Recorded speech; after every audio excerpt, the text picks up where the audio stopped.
Mic mic mic आपको पीछे कीजिए थोड़ा, अरे पीछे कीजिए थोड़ा माइक सर, माइक पीछे कीजिएगा, कर लीजिए भैया। 400 के नारे लगा रही है अभी भी बीजेपी। अरे भाई ना, अब आखिरी मौका है, जितना नारा लगाने 400 लगा दें, 600 लगा दें। अब तो ये सब बात करने का कोई फायदा ही नहीं ना। राज खुल चुका है करीब, और 4 तारीख को इसकी पुष्टि हो जाएगी। 4 तारीख के पहले किसी का कुछ कहना अभी तो व्यर्थ है या फ्रस्ट्रेशन की निशानी है बहुत लोगों के लिए जो ऐसी बातें कर रहे हैं। मैं इस मामले पे अब कुछ नहीं कह सकता हूँ। आज चुनाव प्रचार की आखिरी शाम थी, इस बार ख़त्म करके मैं भी कलकत्ता से आ रहा हूँ। बहुत सारे लोग जगह जगह से आज करके आ रहे हैं। चूँकि मेरा वोट पटना में है और मैं हर साल हमेशा जब ज़रूरत होती है वोट देने आता हूँ और पटना ज़रूर आता हूँ। तो अभी आपके सामने गया था, चुनाव प्रचार ख़त्म करके सिर्फ पटना आया हूँ अपना वोट डालने के लिए, अपने कर्तव्य का पालन करने के लिए। हर किसी को वोट डालना चाहिए और उसी सिलसिले में, उसी कड़ी में मैं सामने हूँ यहाँ पे। अब बाकी जो बातें करूँगा वो 4 तारीख के बाद ही करूँगा। सर, तो अब आखिरी चरण का चुनाव है, क्या लगता है सर? नहीं, मैं तो बोल चुका हूँ, अपनी राय रख चुका हूँ हर जगह। इंडिया ब्लॉक जो है या यूनाइटेड अपोजिशन लगता है बहुत ही अच्छा कर रहा है, बहुत ही अच्छा कर रहा है। रिजल्ट्स अप्रत्याशित होंगे, इंडिया ब्लॉक के फेवर में होंगे। एक तरफ यहाँ कह रहा हूँ, ये भी हमने कहा है कि ममता जी का, और आज जो बंगाल में जो आज उनकी लहर है, पूरे देश में सबसे ज़्यादा, सबसे बड़ा मतदान अगर कहीं हुआ है तो बंगाल में हुआ है। 78%, 80% को टच कर रहा है। और ये जो 7वां चरण है परसों, मैं समझता हूँ उसमें सारे पुराने रिकॉर्ड भी टूट जाएंगे। शायद 80% से भी ऊपर का होगा चुनाव, कम से कम बंगाल में। उस बिना पे मैं कह सकता हूँ कि ममता जी इस बार बिल्कुल स्वीप करेंगी। और इस चुनाव के बाद जो केंद्र का चुनाव है, इंडिया ब्लॉक की मैसिव विक्ट्री के बाद मुझे पूरा विश्वास है कि ममता जी एक गेम चेंजर बनकर सामने उभर कर आएंगी। सर, एनडीए कह रहे कि बंगाल में भी इस पर 0 पर आउट हो जाएंगे। भाई वो कुछ भी कह सकते हैं, उनको तो अभी कहने के अलावा कुछ है नहीं, किया तो कुछ है नहीं उन लोगों ने।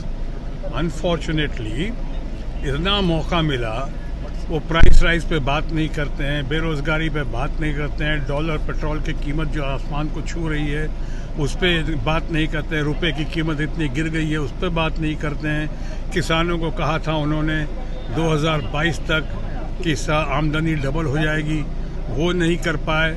सिंगल आमदनी के भी लाले पड़े में, उस पर बात नहीं कर रहे हैं। लोगों को आवास देने की बात की थी, वो नहीं हुआ। सारी गारंटी फेल हो गई। तो हम नई गारंटी लेकर आए हैं सामने, जिस पे आज कोई विश्वास नहीं कर रहा है।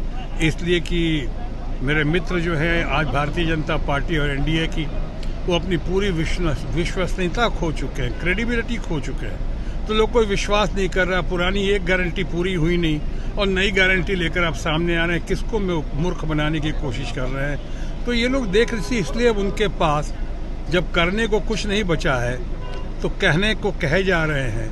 और ख़ासकर अब की घड़ी में वो लोगों को भ्रमित करने की कोशिश कर रहे हैं।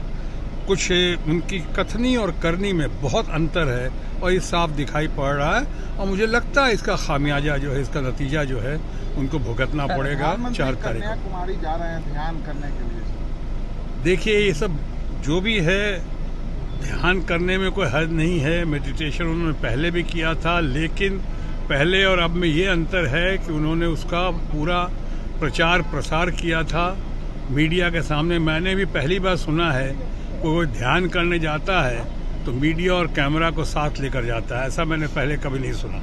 अब वो करने की कोशिश कर रहे हैं। शायद लोग कोर्ट में जा रहे हैं, इलेक्शन कमीशन के पास जा रहे हैं, देखिए उसका क्या होता है। लेकिन कुछ भी कर लें, अब मैं कहूँगा माननीय प्रधानमंत्री के बारे में, जो हमारे मित्र भी हैं और भारतीय जनता पार्टी और एनडीए के वो शीर्षस्थ नेता भी हैं, मैं उनके बारे में भी यही कह सकता हूँ कि बड़ी देर कर दी मेहरबान आते आते। 10 साल में अगर कुछ किया होता तो ये सब करने की ज़रूरत नहीं पड़ती, इतने सारे हथकंडे अपनाने की ज़रूरत नहीं पड़ती। मैंने अभी कहा कि अपनी विश्वसनीयता खो चुकी है हमारी एनडीए और उनके दोस्त बीजेपी के फ्रेंड्स। सो अब बहुत देर हो चुकी है, 4 को नतीजे सामने आए। बिहार में तेजस्वी क्या जिस तरह से 291 सभा की है 251, क्या लगता है 40 सीट पर कितना रंग दिखाएगा तेजस्वी का, या 251? नहीं, तेजस्वी से लोगों को बहुत उम्मीदें हैं। तेजस्वी बहुत अच्छा कर रहे हैं और तेजस्वी ने जो काम किया है मैं समझता हूँ उसका बहुत अच्छा परिणाम मिलेगा। आज युवा पीढ़ी या बाकी लोगों को तेजस्वी के ऊपर बहुत भरोसा है और मैं समझता हूँ कि बहुत अच्छा परिणाम हासिल करेंगे वो। पटना साहिब से फिर से एक बार रविशंकर प्रसाद हैं जी, पटना साहिब से रविशंकर प्रसाद।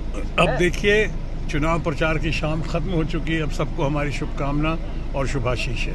धन्यवाद। 26 वर्षों में 17,000 से अधिक डॉक्टर बना चुका बिहार एवं झारखंड के छात्रों एवं अभिभावकों के बीच सर्वाधिक विश्वसनीय एवं लोकप्रिय संस्थान गोल, नेशंस लीडिंग इंस्टीट्यूट। हमारा विश्वास गोल के साथ।